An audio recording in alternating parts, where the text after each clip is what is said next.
Freedom ಪಾರ್ಕ್ನಲ್ಲಿ ಕಲ್ಲು ಗಣಿ ಕ್ರಷರ್ ಮಾಲೀಕರ ಬೃಹತ್ ಪ್ರತಿಭಟನೆ. 5,000ಕ್ಕೂ ಹೆಚ್ಚು ಮಂದಿ ಭಾಗಿ.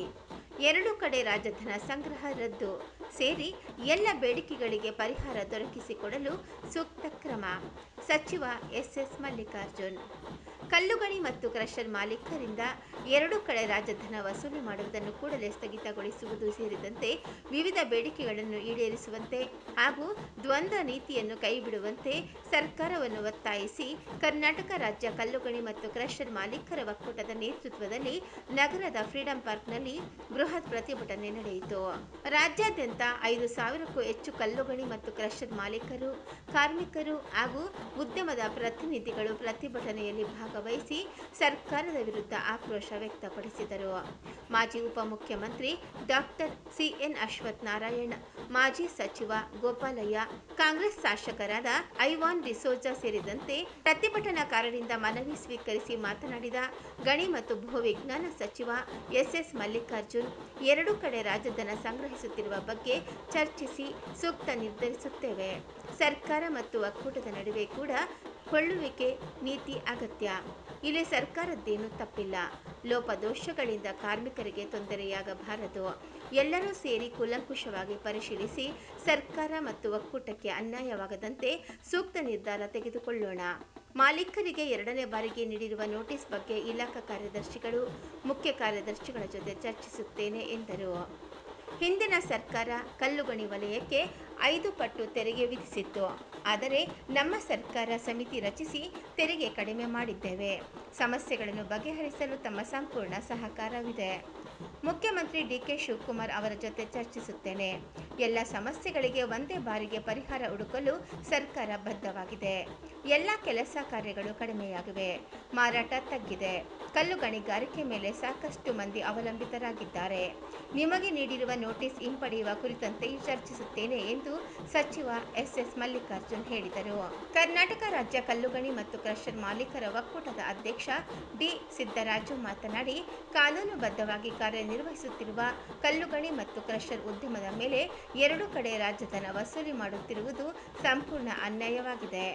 ರಾಜ್ಯ ಮತ್ತು ದೇಶದ ಅಭಿವೃದ್ಧಿಗೆ ಅಗತ್ಯವಿರುವ ಜಲ್ಲಿ ಹಾಗೂ ಸ್ಯಾಂಡ್ ಅನ್ನು ಪರಿಸರ ಸೇರಿದಂತೆ ಸಂಬಂಧಪಟ್ಟ ಎಲ್ಲ ಇಲಾಖೆಗಳ ಅನುಮತಿ ಪಡೆದು ಕಾನೂನುಬದ್ಧವಾಗಿ ಉತ್ಪಾದಿಸಲಾಗುತ್ತಿದೆ. ಆದರೂ ಇದೇ ಉದ್ಯಮದ ಮೇಲೆ ಮಾತ್ರ 2 ಬಾರಿ ರಾಜಧನ ವಸೂಲಿ ಮಾಡುವ ಮೂಲಕ ಸರ್ಕಾರ ತಾರತಮ್ಯ ನೀತಿ ಅನುಸರಿಸುತ್ತಿದೆ ಎಂದರು. ಪ್ರತಿಭಟನೆಯಲ್ಲಿ ಒಕ್ಕೂಟದ ಪ್ರಧಾನ ಕಾರ್ಯದರ್ಶಿಗಳಾದ ಎಚ್.ಡಿ.ಆರ್. ಮಹೇಶ್, ಸಿ.ಎಸ್. ಭಾಸ್ಕರ್, ಉಪಾಧ್ಯಕ್ಷರಾದ ಪ್ರವೀಣ್ ಬಿ. ಹಿರೇಮಠ್, ಪಂಚಮಿ ಶ್ರೀನಿವಾಸ, ಬಿ.ಎನ್. ಅಬ್ದುಲ್ ಗನಿ ಮಜೀದ್, ಕೋಶಾಧಿಕಾರಿ ಉಮಾಶಂಕರಯ್ಯ, ಕಾರ್ಯದರ್ಶಿ ಚೌಧರಿ ಸೇರಿದಂತೆ ರಾಜ್ಯದ ವಿವಿಧ ಜಿಲ್ಲೆಗಳ ಅಧ್ಯಕ್ಷರು, ಪದಾಧಿಕಾರಿಗಳು ಹಾಗೂ ಸಾವಿರಾರು ಕಲ್ಲುಗಣಿ ಮತ್ತು ಕ್ರಷರ್ ಮಾಲೀಕರು ಪಾಲ್ಗೊಂಡಿದ್ದರು. ನಮ್ಮ ರಾಜ್ಯ ಒಕ್ಕೂಟ ಕ್ರಷರ್ ಮತ್ತು ಕಲ್ಲುಗಣಿಗಾರಿಕ ಒಕ್ಕೂಟ ಇವತ್ತು ಏನು ನಾವು ಬಂದು ವ್ಯಕ್ತಪಡಿಸಿದ್ದೀವೋ ಈ ಒಂದು ಬಂದು ಇಲಾಖೆಯ ವಿರುದ್ಧವಾಗಿ ರಾಜ್ಯ ಸರ್ಕಾರ ಇಲಾಖೆಯವರಿಗೆ ಸಮನ್ವಯತೆ ಕೊರತೆ ಇರೋದ್ರಿಂದ ಎಚ್ಚರಿಸೋಕ್ಕೋಸ್ಕರ ಇಷ್ಟು ಜನ ಸೇರಿದ್ದೇವೆ. ಇವತ್ತು ನಮ್ಮ ಈ ಒಂದು OTS ಅನ್ನುವ ಒಂದು ಅವೈಜ್ಞಾನಿಕ ಪದ್ಧತಿ ಮೊದಲು ನಿಲ್ಲಿಸಿ. ನಮ್ಮ ಇದುವರೆಗೆ ರೈತರ ಆತ್ಮಹತ್ಯೆ ನೋಡಿದ್ದೀರಿ, ನಮ್ಮ ಕ್ರಷರ್ ಮಾಲೀಕರ ಆತ್ಮಹತ್ಯೆ ನೋಡಬೇಡಿ. ಒಂದು OTS, ಯಾವ OTS ರೀ? ನಾವು ರಾಜಧನ ಸಂದಾಯ ಮಾಡಿದ್ದೀವಿ. ಒಂದು ಗುತ್ತಿಗೆದಾರರಿಂದನೂ ತೊಗೊಂಡಿದ್ದೀರಿ, ಗಣಿ ಮಾಲೀಕರಿಂದನೂ ತೊಗೊಂಡಿದ್ದೀರಿ. ಎಲ್ಲಿ ರಾಜಧನ ಯಾವ್ದು ಕಟ್ಟಬೇಕು? ಇವತ್ತು 16 ವರ್ಷದ ಬೇಡಿಕೆ ರೀ ನಮ್ದಿದು. ಒಬ್ಬ ದಕ್ಷ ಅಧಿಕಾರಿ ಇವತ್ತು ಸೆಕ್ರೆಟರಿ ಅವರು ರೋಹಿಣಿ ಸಿಂಧಿ ಅವರು ಬಂದು ಇವತ್ತು ನಮಗೆ ಮರಣ ಶಾಸನ ಬರೆದಿದ್ದಾರೆ. ಅವರು ರಾತ್ರಿ ನಾನು ಸಿಕ್ಕಾಗ ಹೇಳ್ತಾರೆ, ನಿಮ್ಮ ಮೇಲೆ ಎಲ್ಲ ಕೇಸ್ ಹಾಕ್ಬಿಡ್ತೀನಿ, ಎಲ್ಲ ನಾನೇ ಮುಚ್ಚಿಬಿಡ್ತೀನಿ. ಹೆಂಗ್ರಿ ಮುಚ್ತಾರೆ ನೋಡೋಣ? ರಾಜ್ಯಾದ್ಯಂತ ಮುಚ್ಚಿಸಲಿ ಅವರು. ನಾವು ರಾಜ್ಯಾದ್ಯಂತ ಒಂದೇ ಒಂದು ಜಲ್ಲಿ ಸ್ಯಾಂಡು ಗುತ್ತಿಗೆ ಅಥವಾ ಮನೆ ಕಟ್ಟಕ್ಕೆ ಕೊಡೋದಿಲ್ಲ ರೀ. ಒಂದು ಕಡೆ ಪಟ್ಟಾ ಲ್ಯಾಂಡ್ನವರು ಅವ್ರದೇ ಸ್ವಂತ ಜಮೀನಲ್ಲಿ ಗಣಿಗಾರಿಕೆ ಮಾಡಿ ಸ್ವಂತ ಭೂಮಿ ಹಾಳು ಮಾಡಿಕೊಂಡು ರಾಜಧಾನ ಕಟ್ಟಿದ್ದಾರೆ.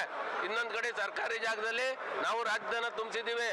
ಇವತ್ತು ಎರಡಕ್ಕೂ ಸಮನ್ವಯತೆ ಕಾಪಾಡಿದ್ರೆ ಇವರು ಏಕಾಏಕಿ OTS ಒಂದು ಇದನ್ನ ಆಡಿಟ್ ಮಾಡಿ OTS ಮಾಡೋಕ್ಕೆ ಇಲಾಖೆ ಅಧಿಕಾರಿಗಳಿಲ್ವಾ?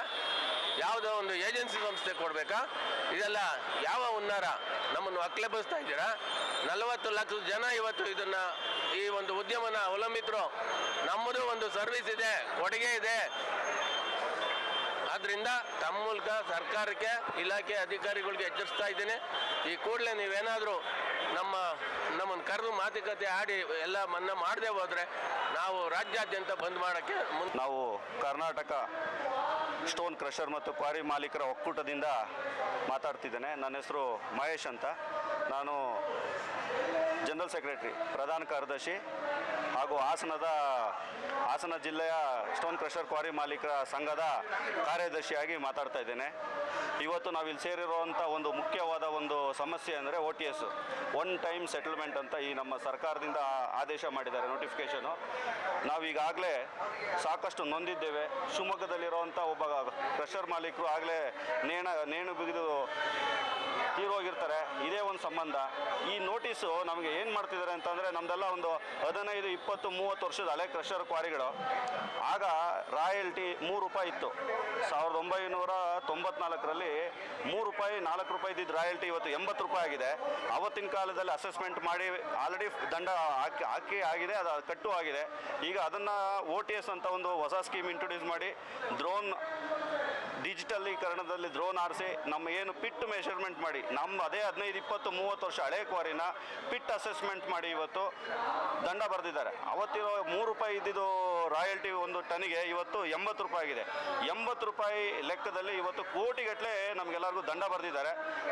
5 ಕೋಟಿ, 10 ಕೋಟಿ, 20, 30, 40, 50 ಕೋಟಿ ಮೇಲೆ ಫೈನ್ ಬರೆದಿದ್ದಾರೆ. ಎಲ್ಲಿಂದ ಕಟ್ಟೋದು? 30 ವರ್ಷದ ಹಳೆ ಕ್ವಾರಿಗಳು. ಸರ್ಕಾರಿ ಕಾಮಗಾರಿಗಳಿಗೆಲ್ಲ ನಾವು ಜಲ್ಲಿ ಬೇಕಾದ ಕಚ್ಚಾ ವಸ್ತುಗಳು ಕೊಟ್ಟಿದ್ದೇವೆ.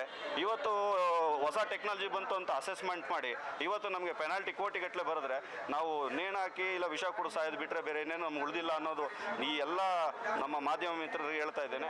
ಸೊ ದಯವಿಟ್ಟು ಸರ್ಕಾರಕ್ಕೆ ನಾವು ಕೇಳೋದಿಷ್ಟೇ, ಸರ್ಕಾರ ದಯವಿಟ್ಟು ಇದನ್ನು ಕೂಲಂಕುಷವಾಗಿ ಏನು ಈಗ Karnataka minor mineral act MMDR ಇಂದ ತಗೊಂಡಿರುವಂಥ ಕರ್ನಾಟಕ ಮೈನರ್ ಮಿನರಲ್ ಆ್ಯಕ್ಟ್ 1994ರಲ್ಲಿ ಒಂದು ರೂಲ್ ಇದೆ.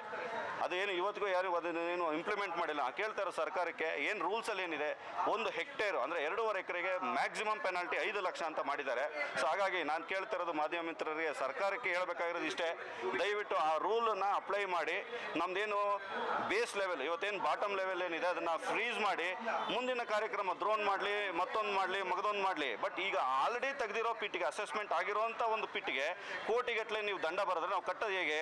ಹಾಗಾಗಿ ನಾನು ಕೇಳ್ಕೊಳ್ಳೋದಿಷ್ಟೇ, MMDR ಆ್ಯಕ್ಟಿಂದ ತೆಗೆದಿರುವಂಥ ಕರ್ನಾಟಕ ಮೈನರ್ ಮಿನರಲ್ ಆ್ಯಕ್ಟ್ 1994ರ ಅಡಿಯಲ್ಲಿ 1 ಹೆಕ್ಟೇರ್ಗೆ 5 ಲಕ್ಷ ಮ್ಯಾಕ್ಸಿಮಮ್ ಪೆನಾಲ್ಟಿ ಅನ್ನೋ ರೂಲ್ಸ್ನ ಅಪ್ಲೈ ಮಾಡಿ ನಮ್ಮ ರಾಜ್ಯಾದ್ಯಂತ ಎಲ್ಲ ಕ್ವಾರಿ ಮಾಲೀಕರಿಗೆ ಒಂದು ರಿಲೀಫ್ ಕೊಡಬೇಕು ಅಂತ ಸರ್ಕಾರಕ್ಕೆ ವಿನಂತಿಯಾಗಿ ಕೇಳ್ಕೊಳ್ತೀನಿ.